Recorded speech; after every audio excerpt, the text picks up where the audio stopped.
read on Wikipedia today that you hold, and I don't know if you still hold the record, but it says that you still hold the record for is it the most distance in an endurance go kart 24-hour thing? 24-hour endurance in a go-kart. But now, this is the funny thing, because I haven't looked at the latest Guinness Book of Records.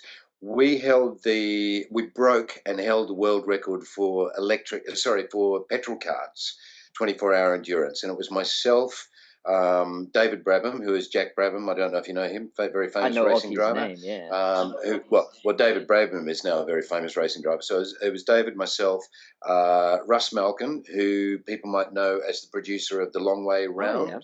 with Ewan McGregor and Yeah, I Charlie know that. Bournemouth. Russ has been a good mate of mine for ages. He and his brother Steve, so it was the four of us, formed the team. And Russ organised it. Russ and Steve organised the whole thing, and then so it was a team of four of us, because obviously you can't just You 24 can't do that hours, by and yourself. particularly because it was February. It was February in the UK. Need I say more? Everybody out there in the UK knows exactly what I'm talking about. We had to literally, at 4 o'clock in the morning, you'd be chipping the damn fingers off the steering wheel, for the ice. There was a few complications, but we managed to break that. I can't remember what the actual. It was something like just over 1,000 miles or 1,100 miles, I think, in 24 hours. And whatever the distance was, we broke the record by quite a few. It was probably about 60 miles or something. And then the following year, what I was going to say is somebody broke that record about 4 years later. Mm-hmm. Somebody smashed that. Mm-hmm. But my understanding, and I don't know, and this is where I need to be corrected, is we actually, the following year, we set, which was in 97, I think, or 96, we set the record for electric cars. Right. Same thing, 24-hour endurance, same team with electric cars. That was hilarious, because what we did with the petrol carts, we did at Brooklands Raceway, which is the very famous raceway just outside London. Where it's got an amazing history, that raceway. And anyway, we did a figure eight course on that. That's where we set the petrol carts. But the following year, when we did the electric carts, the only place that was available for us to use was Santa Pod Raceway, which is again north of London, and it's a drag strip, the quarter-mile drag strip. Well, it was hilarious because again we didn't do a figure eight this time. We did just an oval raceway, but the first at least quarter of the course was rubber, because it's where all the cars take off from the start line. And of course, they burn rubber, so it's slick with rubber. Again, we were at a similar time. We were doing it around February, March or something in the UK. So it was covered in Why do you keep doing it at this time, Stevie? I feel like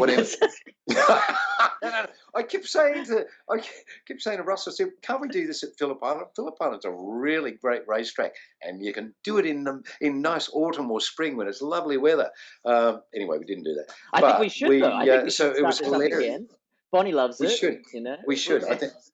I think we need to do. Well, what we should do is maybe 24-hour motorbike. Well, I'd have to go get a motorbike license to be able to do that. But I'll teach you. But no, what I was saying, what was hilarious about the Santa Pod was because it was rubber and we had frost and ice build up on the rubber, it was just hilarious. But what made it even more hilarious is we blew up two electric engines in the process, but we also blew up the gearing. So we rigged it up really, really quickly, because you're only allowed to have the car, if you have a mechanical or whatever fault, you're only allowed to have the cart off the track for X amount of time. So it's only the one car that's used the whole time. Yes, you can change engines, but it has to be the same car. Are you subbing in and out batteries? How did you keep going? Yeah. Well, So you just change, and they'd swap over batteries there. I'm pretty sure. Can't remember. Might have been 2 cars. Can't remember. Whatever. Anyway, it was nail biting stuff. But anyway, and so we only had X amount of time to do. So we rigged up what we called a suicide switch, which meant basically you've got no throttle anymore. So you go bang, center of the steering wheel is this big red button, and you go bang, full power, and then you go pop. No power at all.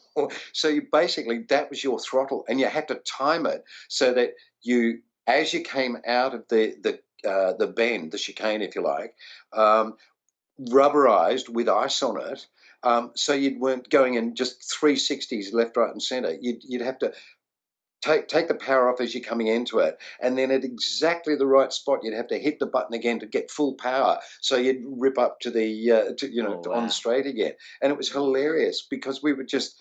It was impossible not to spin out most of the time, but we did it. We managed to do it. That's amazing. That's amazing. How did you not ever go and do Top Gear or something? I mean, never asked. crazy. Nobody ever asked. Well, me. they are foolish for missing the opportunity, because I think I would have loved to to have knocked off. Was it Tom Cruise or whatever was in the lead in the leaderboard or whatever? I always wanted to do that course. I wanted to do the fastest time on the course. Me too. Never got asked. Yeah. Well, it's like I had my hand up for 20 years to do the Grand Prix celebrity race. Yeah. And never got to do that. And which was a bit stupid because I was sort of race trained. Maybe that's why. They're just like, it'll be too embarrassing for everyone. Maybe that's the problem. Yeah. You should have said, "Oh, I'm terrible at racing, but it'd be funny." I said I was race. Hang on, I said I was race trained. I didn't say I was any good at it. Well, I think everyone expects you to be good at everything, Stevie, because you are. So that's yes. I'm just a hero. Hello, and thank you for watching this takTalks clip. If you enjoyed it, please like and subscribe. If you want to see the full conversation, click here. If you want to see all of the takTalk clips, click here. And if you want to see all of the takTalk conversations, click here.